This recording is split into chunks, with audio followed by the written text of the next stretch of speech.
Lionel മെസ്സിയും Argentina ടീമും കേരളത്തിൽ ഫുട്ബോൾ കളിക്കാൻ വരുന്നു എന്ന് സ്പോർട്സ് മന്ത്രിയും നമ്മുടെ സർക്കാർ പ്രഖ്യാപിച്ചോടെ കേരളത്തിലെ ഫുട്ബോൾ പ്രേമികളെല്ലാം വലിയ ആവേശത്തിലായിരുന്നു. ഓരോ നിമിഷവും അവരിങ്ങനെ എണ്ണി കഴിയുകയായിരുന്നു. എന്നാണ് ലയണൽ മെസ്സി വരിക, ആരോടായിരിക്കും കളിക്കുക, എവിടെയായിരിക്കും കളിക്കുക, അതിന് തലേ ദിവസം തന്നെ ഗ്രൗണ്ടിൽ പോയിട്ട് അങ്ങോട്ട് തകർക്കണം, അങ്ങോട്ട് എൻജോയ് ചെയ്യണം എന്നൊക്കെ ആഗ്രഹിച്ച് നമ്മളിങ്ങനെ ഓരോ ഓരോ ഓരോ സാധനങ്ങൾ ഇഷ്ടപ്പെടുന്ന ആൾക്കാരുടെ ഒരു ആഗ്രഹങ്ങളാണ്.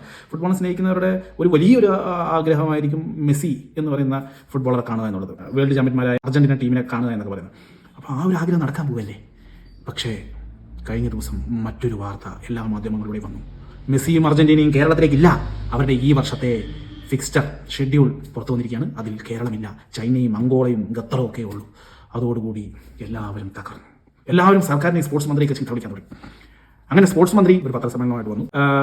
മെസ്സിയും അർജന്റീനയൊക്കെ വരാൻ സാധ്യതയുണ്ട്, പക്ഷേ ചെറിയൊരു പ്രശ്നമുണ്ട്. സ്പോൺസർ പൈസ ഇതുവരെ അടച്ചിട്ടില്ല. അപ്പോൾ ആദ്യ ഗഡു അടയ്ക്കണം, പിന്നെ രണ്ടാം ഗഡു അടയ്ക്കണം, അങ്ങനെ കുറച്ച് കാര്യങ്ങളുണ്ട്. അതിൻ്റെ ഒരു സമയം കഴിഞ്ഞുകൊണ്ടുള്ള കൺഫ്യൂഷനാണ്.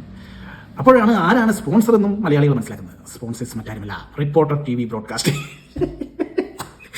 അതോടുകൂടി മലയാളികൾ ബൂക്കത്ത് വിരൽ വെച്ച് ഫുട്ബോൾ പ്രേമികൾ അവരുടെ എല്ലാ പ്രതീക്ഷകളും ആ നിമിഷം അവിടെ നിർത്തി.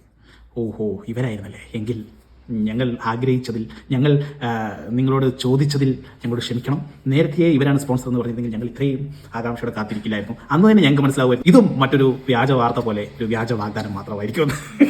കഴിഞ്ഞ ദിവസം റിപ്പോർട്ടർ TVയുടെ MD ആൻഡോസിന്റെ ഒരു പത്രസമ്മേളനങ്ങൾ കണ്ടിരിക്കുമല്ലോ, കണ്ട് ചിരിച്ചു കാണുമല്ലോ അല്ലേ.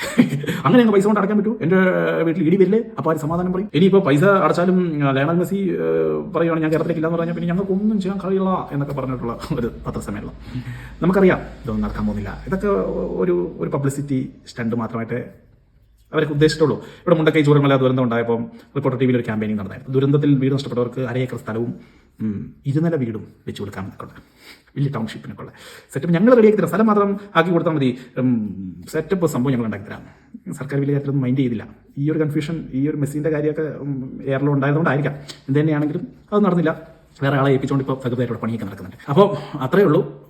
ഇപ്പോഴും ചില ആളുകളൊക്കെ പ്രതീക്ഷയോടുകൂടി കാത്തിരിക്കുന്നുണ്ട് മെസ്സി വരുമായിരിക്കും, അർജന്റീന വരുമായിരിക്കും എന്നൊക്കെ. ഇല്ല.